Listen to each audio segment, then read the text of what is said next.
I'm Heath Armstrong, and I am co-founder of Rage Create with Jason, who's also in this chat. And we have synchronistically come into creation with Anna Frolik, who has been working with helping people make their own card decks for almost 15 years now, Anna? 10, 15 years.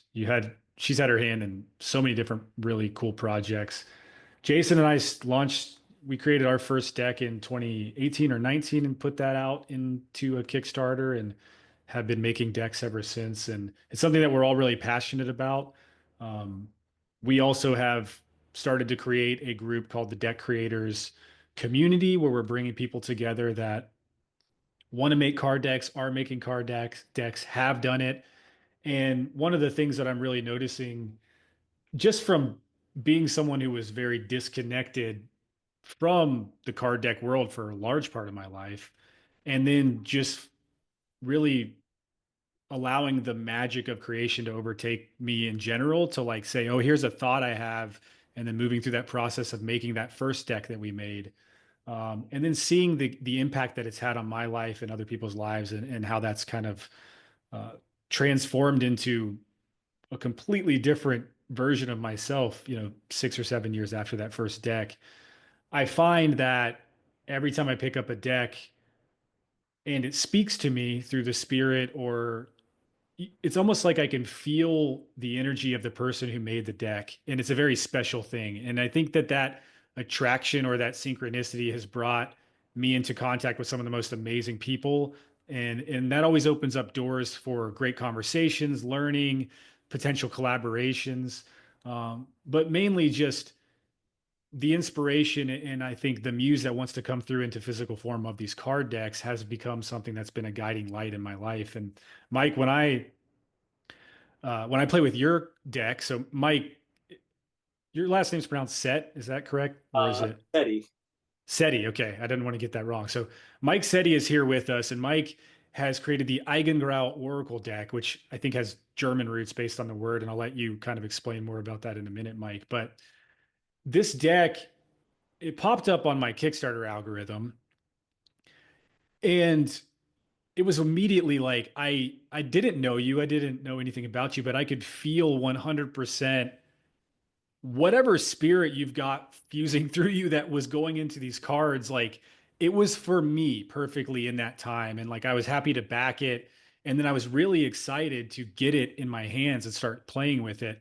And every deck I pick up isn't something that I feel is really deeply connected to me, but this is one that I really feel in touch with, to the point where I sit at my altar and I use it, and I actually ask questions to it, and I do different big life questions. Actually, I've used this deck, and it guides me in this really, I keep saying synchronistic, but it's like a really perfect way that I can't really put into words.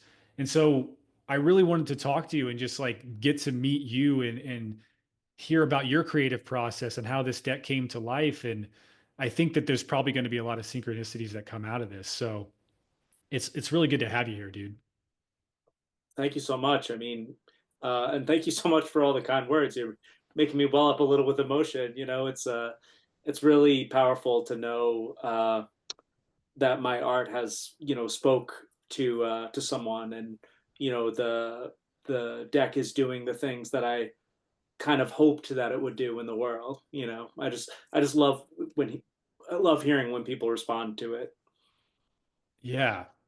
Yeah, and then the response I'm having is quite magical. And I just want to say, for anyone here, feel free to post questions in the chat along the way as I'm talking to Mike. This is kind of just coming as a natural flow. But if you have questions, we will work them in throughout the conversation. I need to actually open my chat here. There was a synchronistic moment that happened on a previous call. I think it might have been Stephanie. I don't know if it was you. There was a woman on our call who, it was you, right?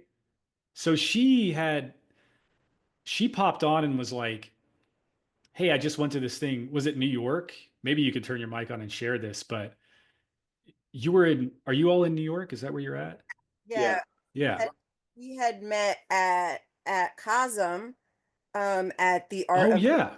which I only went to because I saw your background and you had mentioned, someone was like, "Oh, that's such a cool background." and you were like, oh, it's, the Chapel of Sacred Mirrors. And I was like, oh, I wonder what that is. And I looked it up, and they were having a workshop called The Art of the Tarot. And I was like, oh, I'll go to that. And then that's how I met Mike. And then I was like, oh, he should be on that thing. So it did talk about synchronicity. It did kind of all It's like a kind of big full circle loop. a little bit. Yeah. Yeah. So, and when she mentioned that, I was like, oh, I backed that deck, and I think it just shipped, and I can't wait for it to arrive. And Amanda Weedmark, who's also in our group, I think had also backed the deck. And she's doing a similar, not, I don't want to say like it's another, like she has one deck she's working on that has inversions in it. And there's just a lot of synchronicities here. So it's really cool. These are the things that I think card decks can do, not just card decks, but all sorts of creations. So you're an artist. You've worked, I mean, I've even watched some of your YouTube videos with the music and like the sacred geometrical mandalas, and it makes sense that you all were at Cosm. And there's something like with your deck in particular, there's a simplicity in your writing and in your design that really is it's so clean that it allows me to feel the power in the product, I guess is a way to say that. So if you open up Mike's deck on the cover, he has this simple definition of what the Eigengrau is. And it's the dark gray color seen by the eyes in perfect darkness as a result of signals from the optic nerves. So I guess we can start there, Mike. So, what significance does that whole thing have to you? I guess I'm really curious as how this started, like from the first thought into the physical form of the deck. Okay. Yeah. So I guess to answer that question, I knew I wanted to make something. I knew I wanted to make a collection of images. I really wasn't sure what it was going to look like. So during Inktober of 22, I kind of started playing around with some images that I feel like are a little bit more iconic or a little bit more symbolic.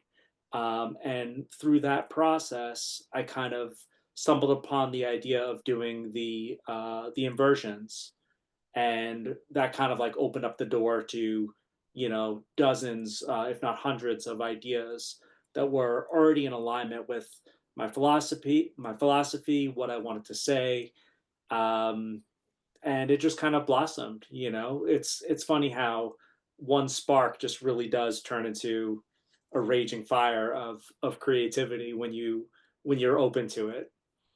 So, and I guess you all had already also asked about Eigengrau.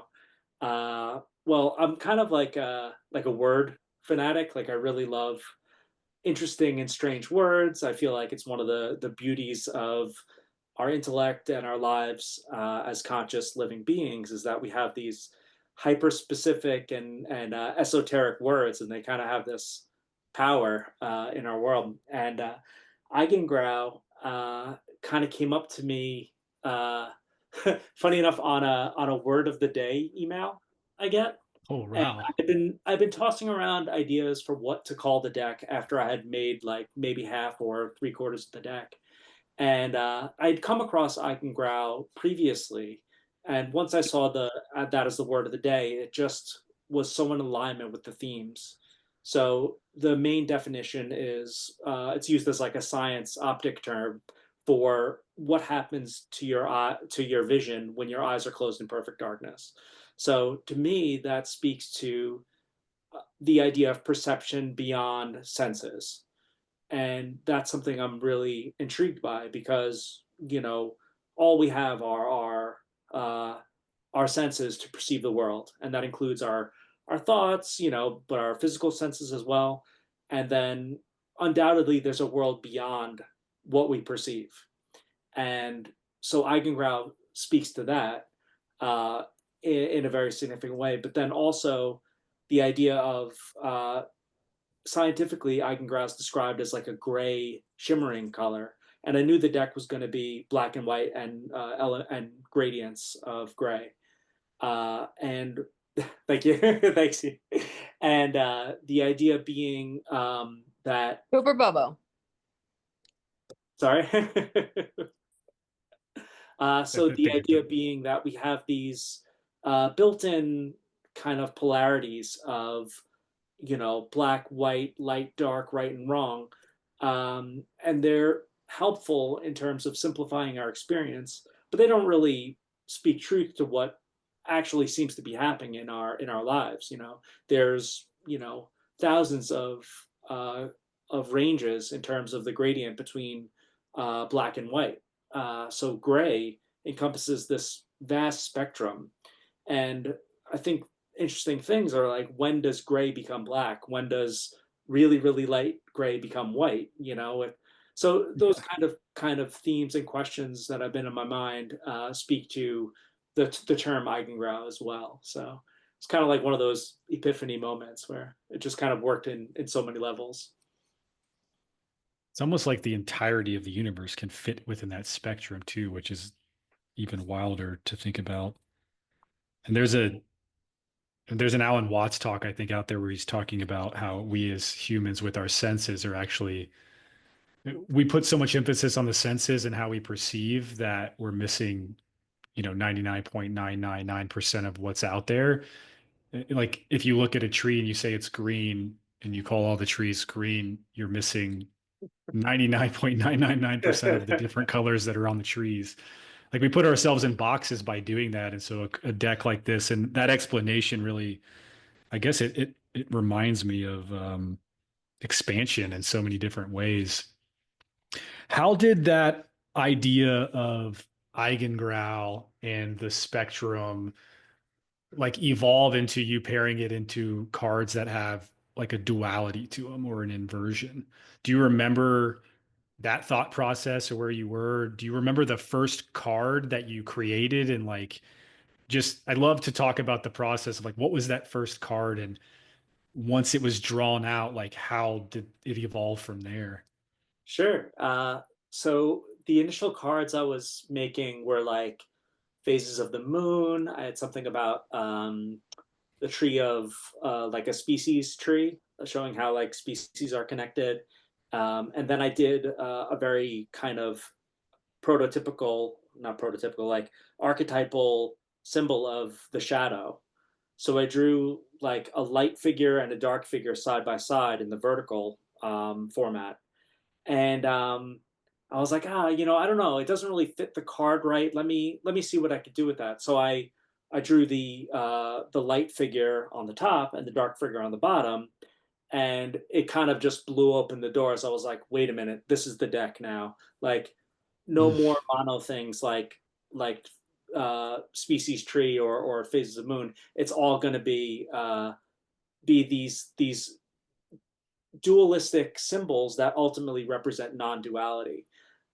So again, it was like the spark that led to the fire.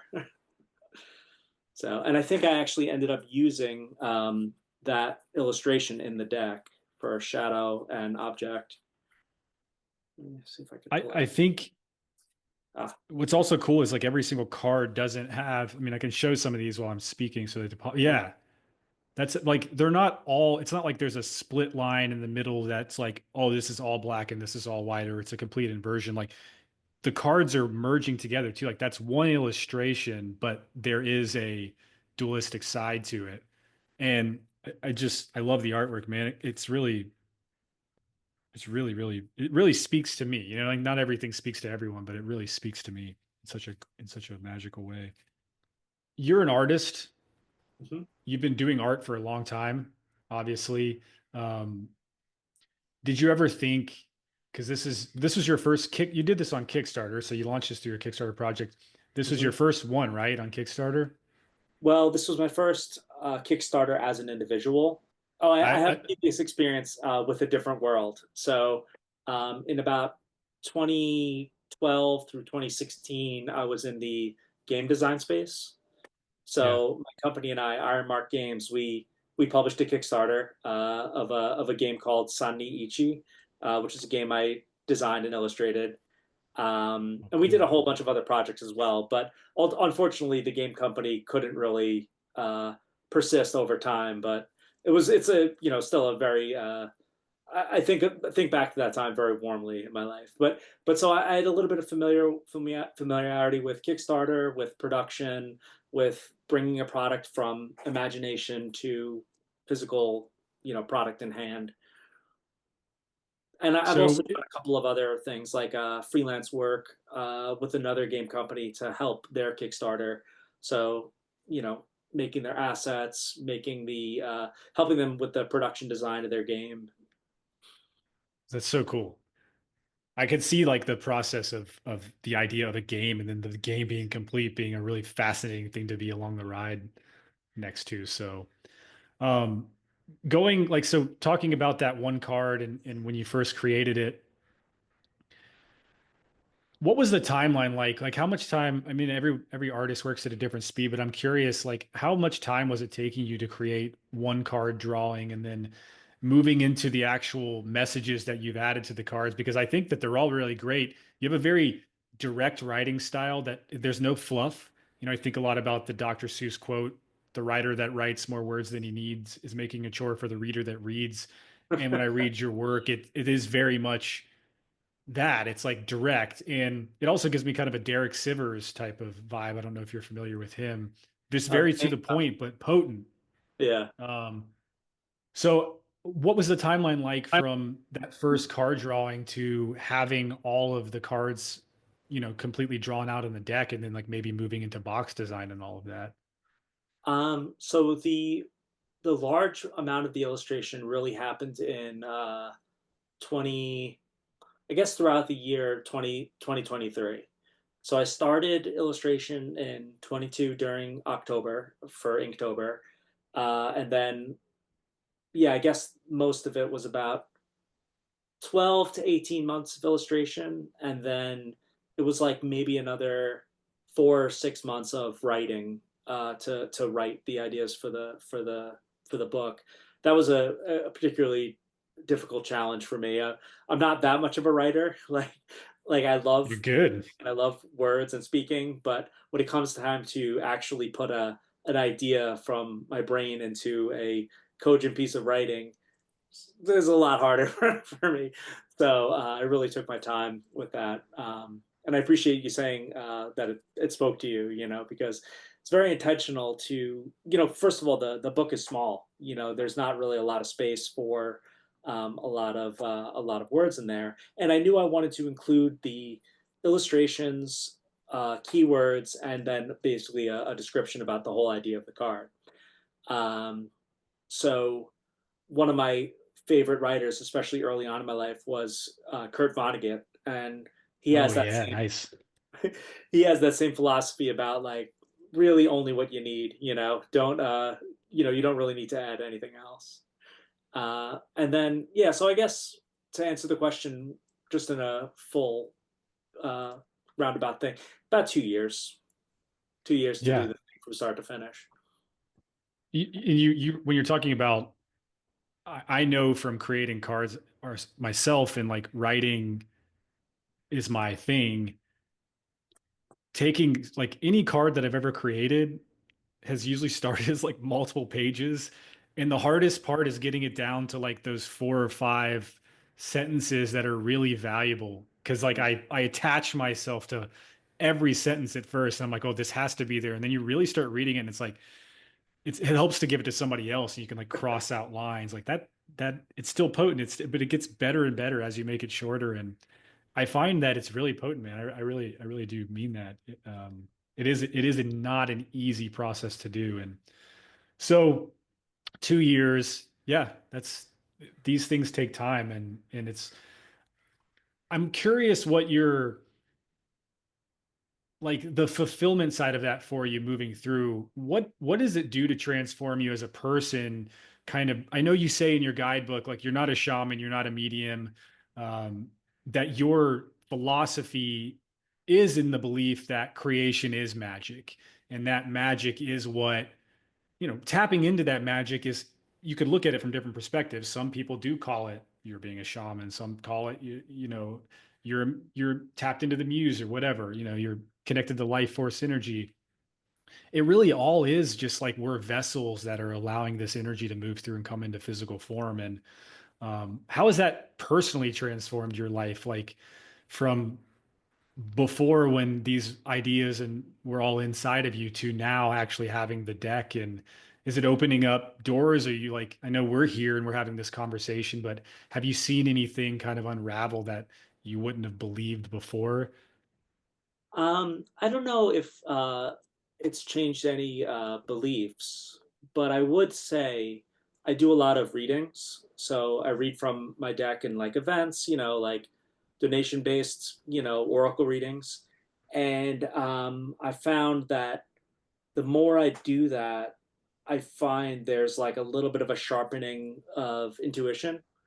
Like I can kind of get a better sense about what people are asking, what they need, what's going on, kind of like, I guess, to look at it like in a scientific way, I'm broadening my empathy and awareness of other folks, through the process of creating. I think it's been just kind of reinforcing the idea of creativity as a spiritual practice. This was kind of just one expression of this kind of bigger idea that I've been chasing for, essentially my whole life, but more intentionally over the last couple of years.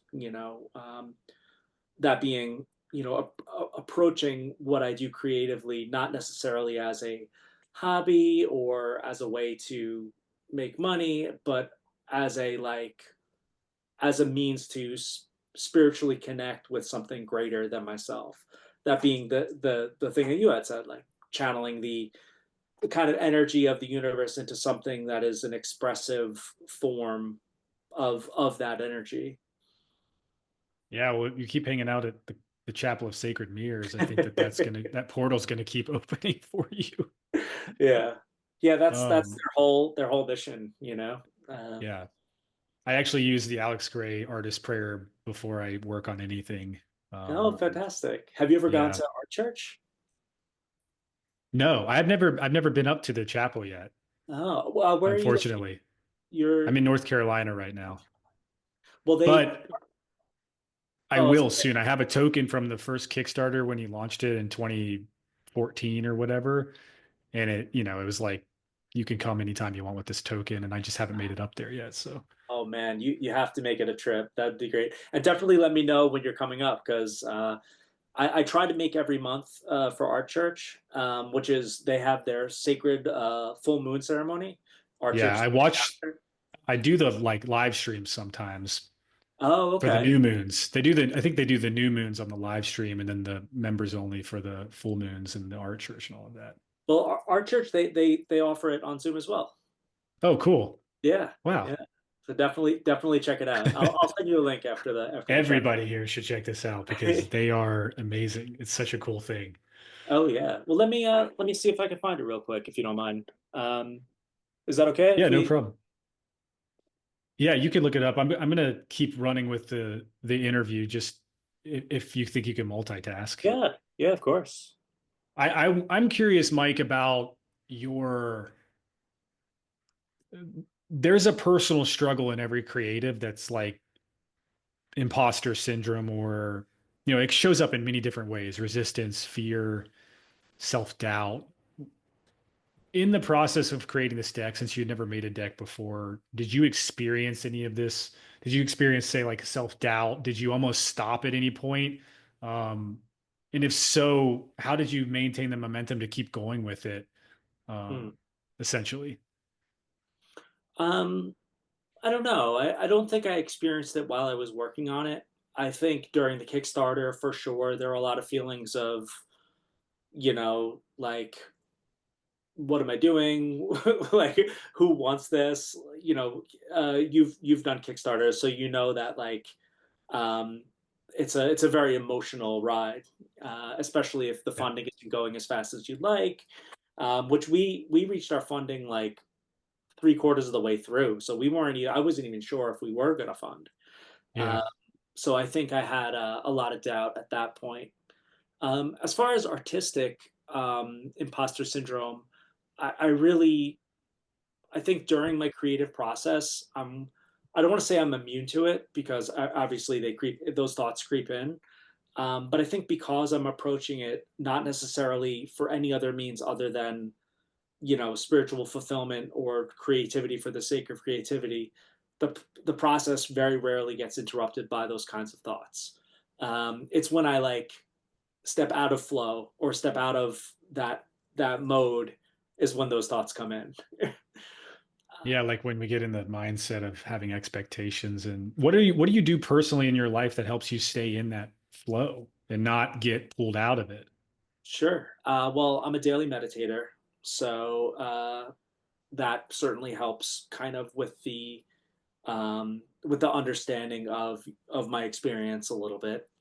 Um, in terms In the of meditation part of it, like, can you expand on like like, it's different for everyone. So I'm always just fascinated to hear, do you have an altar? Are you sitting in silence? Are you doing walking meditations? What is it that fits well for you? so I sit in silence. I think it's mindfulness meditation or Vipassana meditation. Yeah. So a lot of it's kind of just awareness of awareness. So um, it is about, relaxing, focusing on chosen objects of meditation like breath, but then also kind of using the actual mind as a chosen object of meditation to kind of like observe what's happening inside our my brain, just naturally without any intention, just like what is it like to be a thinking thing, and then ultimately unraveling that into, oh well, a lot of it comes down to these stories we create and like paste onto our experience. So that kind of ties in with the imposter syndrome, because if you're just being in the moment truly, there is no imposter because there is nothing, kind of in a way. Oh yeah. Have you ever done a 10-day like Vipassana? No, no, I would love to. Yeah. Yeah. Yeah. I mean, bringing for me in meditation, it is a lot of it is observing the mind and bringing it back to the breath constantly. And it is a wild place that the mind can take us. And sometimes that ends up with me catching myself like, well, did I just look at my phone for the last 30 minutes while I'm sitting at my altar? Like sometimes you get thrown completely off the rails, and Yeah. other times Yeah. it's like, it's really a practice, it's like it really, over a long period of time, it becomes a superpower. And like when you establish the habit of being able to do it, you can then bring it to other areas of life that help you move into the flow and maintain something like creating a whole card deck or creating a video game, and My meeting favorite. other amazing people. Yeah. Oh, of course. Yeah. My favorite distraction when I'm meditating is when I end up describing the experience of meditating, like as if I were teaching it to myself, and then I realize, wait, I'm not meditating. I'm talking about meditating in my own mind.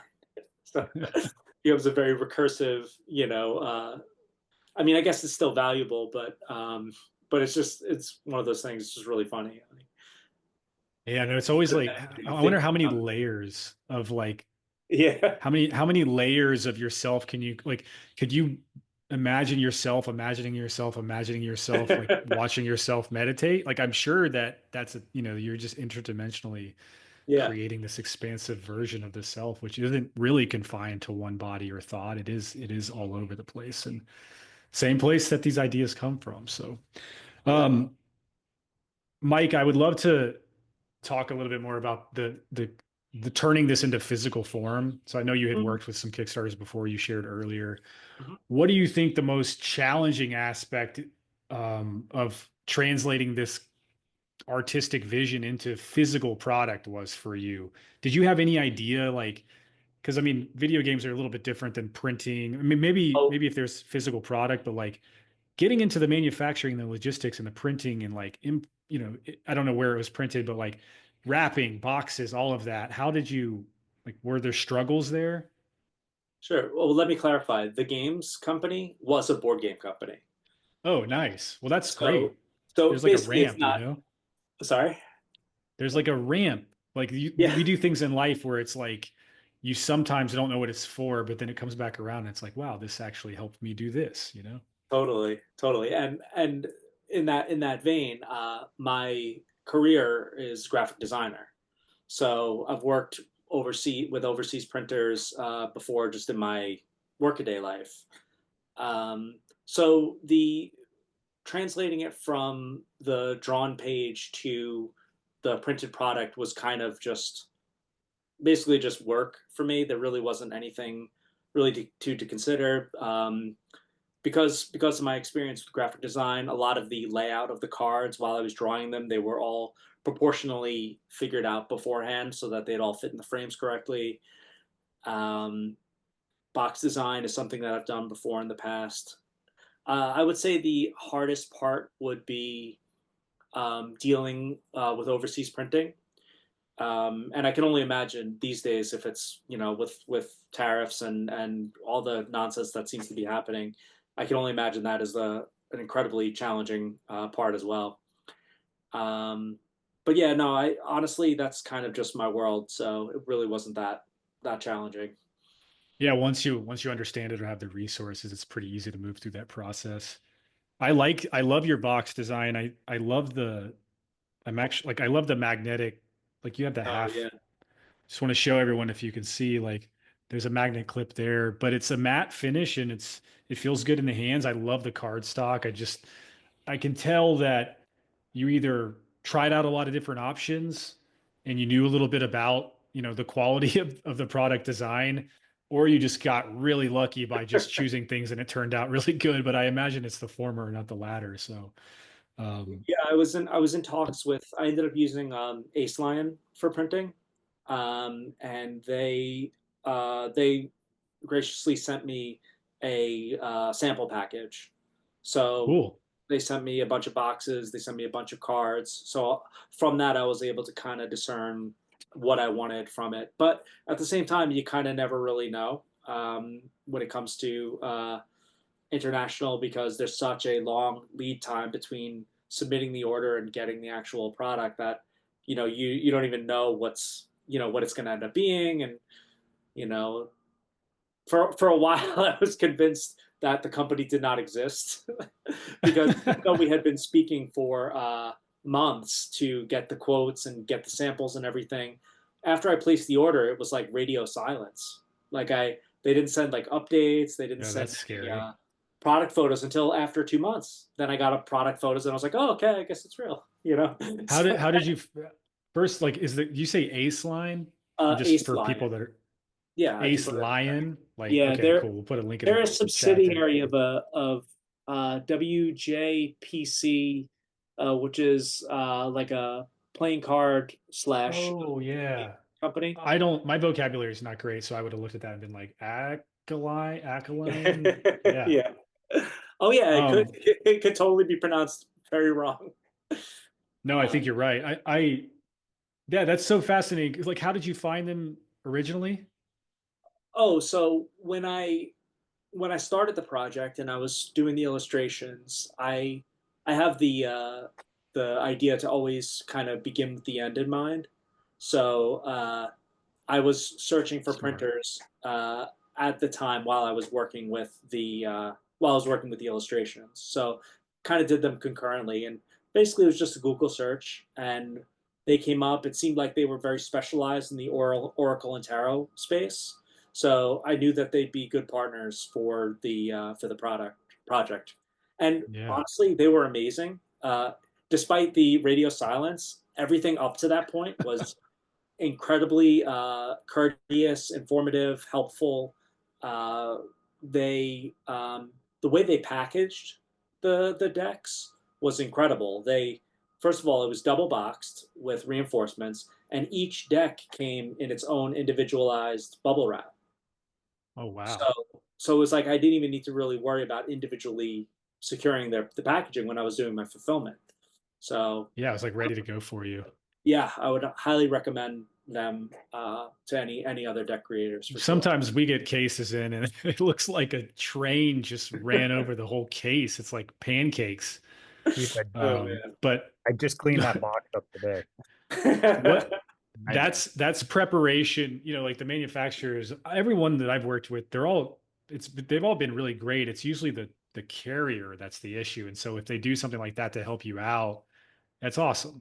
You know, Yeah. like you're getting, we also print some postcard packs, like versions of our affirmation decks. And we noticed that that printer, they doubled cardboarded the boxes and it protected them really well. I was like, that's actually smart.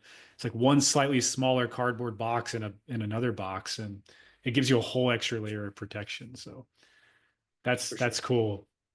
And in the chat, Anna said that that's the same printer she works with. And I wonder if they've ever gone radio silent on you, Anna, or if that might just be that's happened to us with people before too. But usually it's like, oh, maybe they took the whole month off of February for their holiday or something, and we just forgot about it. But that would be Well, scary.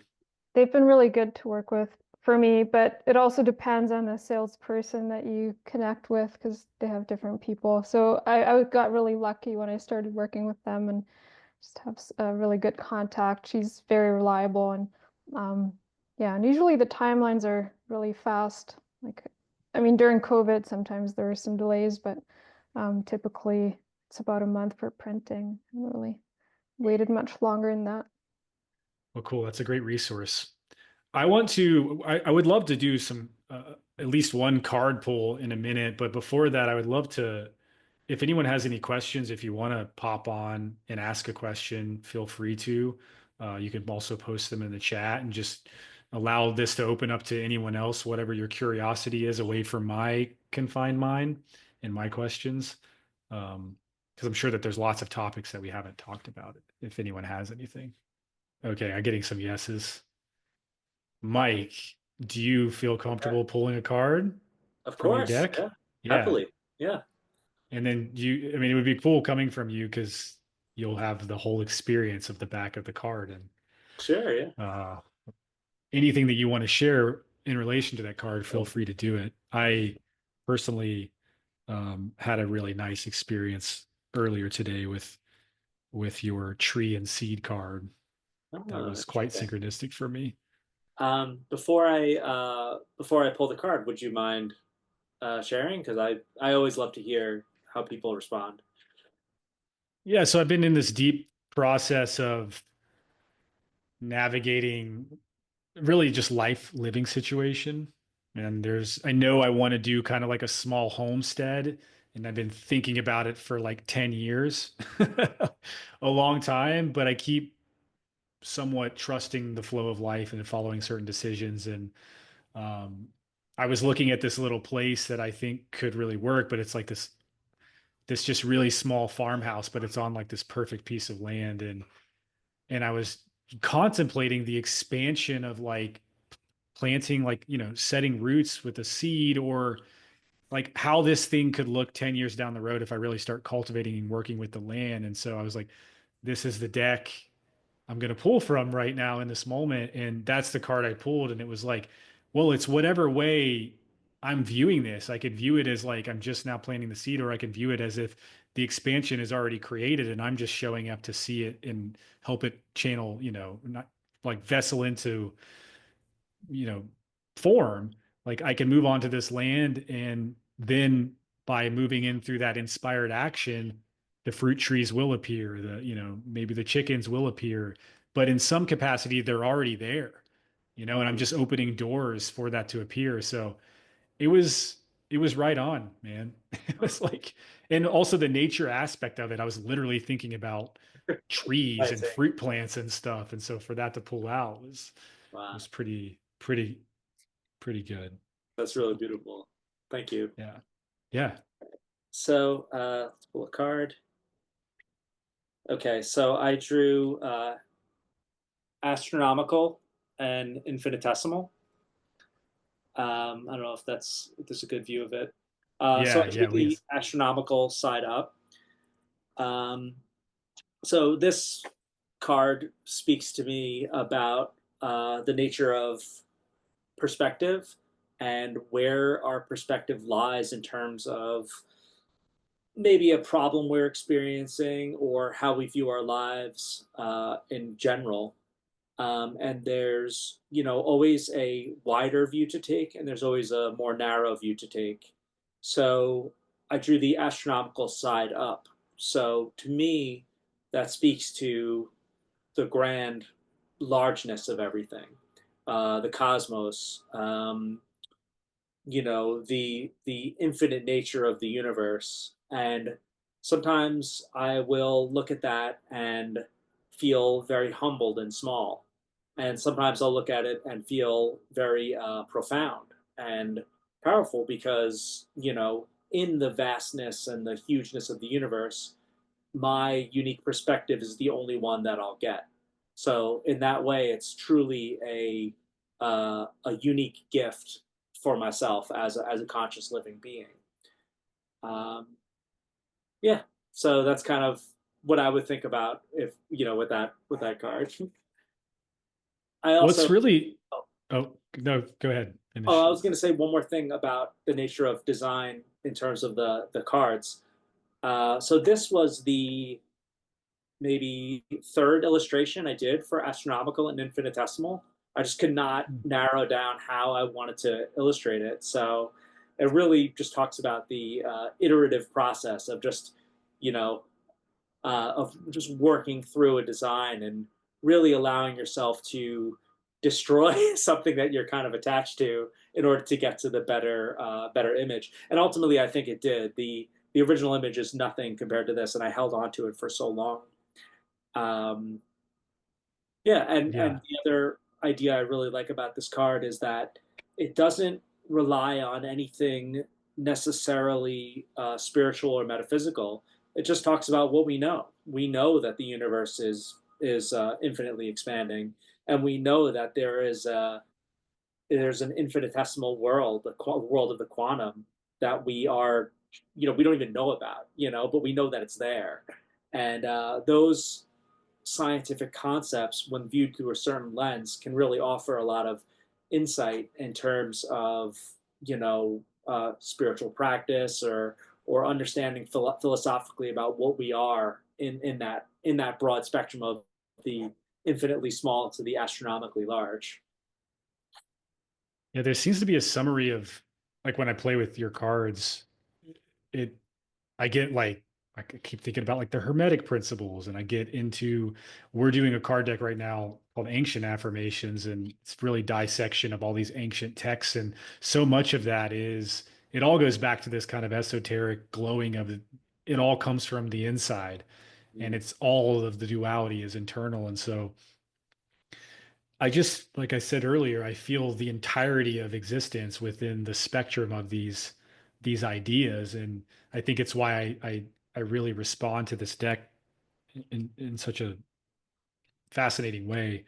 I also love in your, like, I believe that there's no right or wrong way to read cards, right? And I love how in your guidebook you talk about different, you just kind of give ideas. But what I didn't realize on my own when I was playing with these is, like, you could, let's say you did I'll just do a two cards together. Like, if you did make a two card draw, like, you have maps where you actually can look at, you don't, I mean, in my deck, I don't know what was originally the top and bottom at this point, right? Because there's no way of telling. So it's like, I guess you could go light and dark and essentially, but when you put them next to each other as well, you talk about reading from like top left to top right, then down to the bottom and over, like you could do. And then I started looking at cards that way and being like, whoa, wait, instead of going from object straight to shadow, because that's the inverse. What if I'm going to object to imagination, and then imagination to memory, and then memory to shadow? And I'm like taking a thought through that process, and what does each one of these mean to me? And yes, I hope that was a complete thought that came through. And I Yeah, just for think sure. I think it's awesome, man. And I really appreciate you coming on and hanging with us today. I think it's really amazing what you're doing. I love the idea of deck creator community. I definitely will stay in touch and want to find out more about what you're doing, and connecting with other Oracle tarot creators. I think this world is incredibly fascinating, and so far every interaction I've had has been enriching and valuable to me. Beautiful. I agree. And there's something about these cards. It's like, I don't know what it is, but there's something about them. It's it's a cool ride. So Well, I love. any Oh, I was just gonna say I love the idea of using a deck for divination. Because from like the randomness of a deck of cards. I don't know if you've heard this, but it's throws around every once in a while. Like the idea that in a standard 52 deck of cards, you could to shuffle. How do I put it? Basically, the amount of ways you can shuffle a 52 card deck. If you looked at every single iteration of that, it would take the entire. If you took the entirety of the history of the universe, you would have gotten 1 billionth of the way through every single iteration of that 52 card deck. I don't know if I said the number right, but yeah, it's basically an I astronomical figure of how many ways you could shuffle a deck. And we through that randomness, we really get the chaos of the universe. And then when we pull a random card, a seemingly random card, it's kind of like, I don't know, it has this like power to it. And that's why the tarot has been so prolific through the years. And now I love that Oracle world has kind of expanded the idea of that divination tool to basically anyone that wants to come up with an idea, because like everything that we're coming up with is like so potent for information and learning and power, so yeah, yeah. so it's a great world. I guess I just to agree with you. I saw that somewhere recently, that stat on shuffling cards, and it blew my mind as well. And then I started thinking about, well, what does that actually mean? And it's like, yeah, you're right. It is the chaos of everything. And then in some capacity, you can pull something from that chaos and sit with it and be present with it. And maybe that's a message.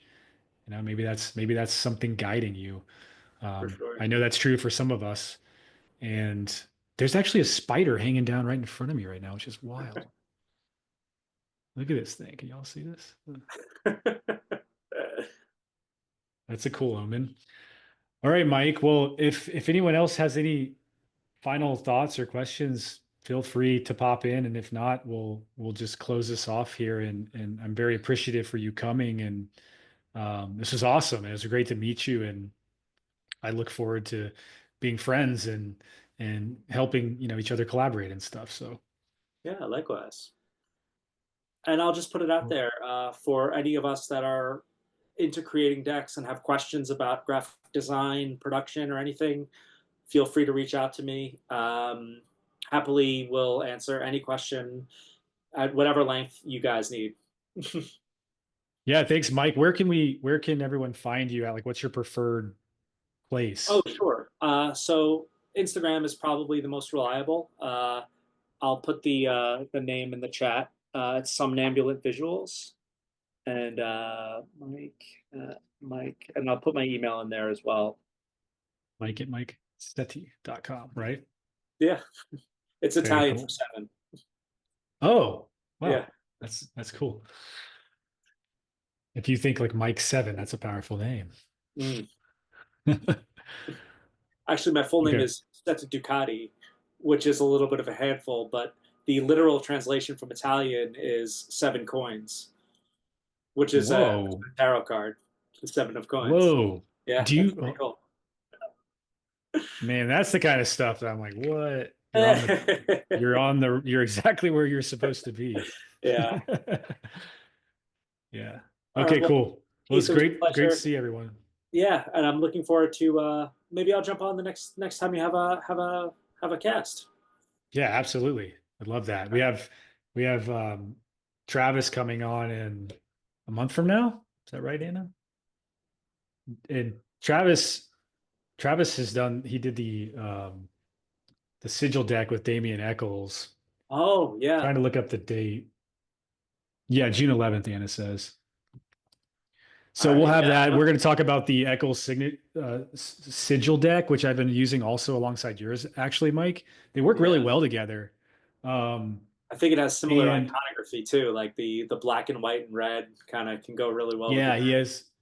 Yeah. And so Travis McHenry, he's done several different decks. He's an interesting guy. I'm excited to talk to him because it's like he seems to have done like a little bit of everything.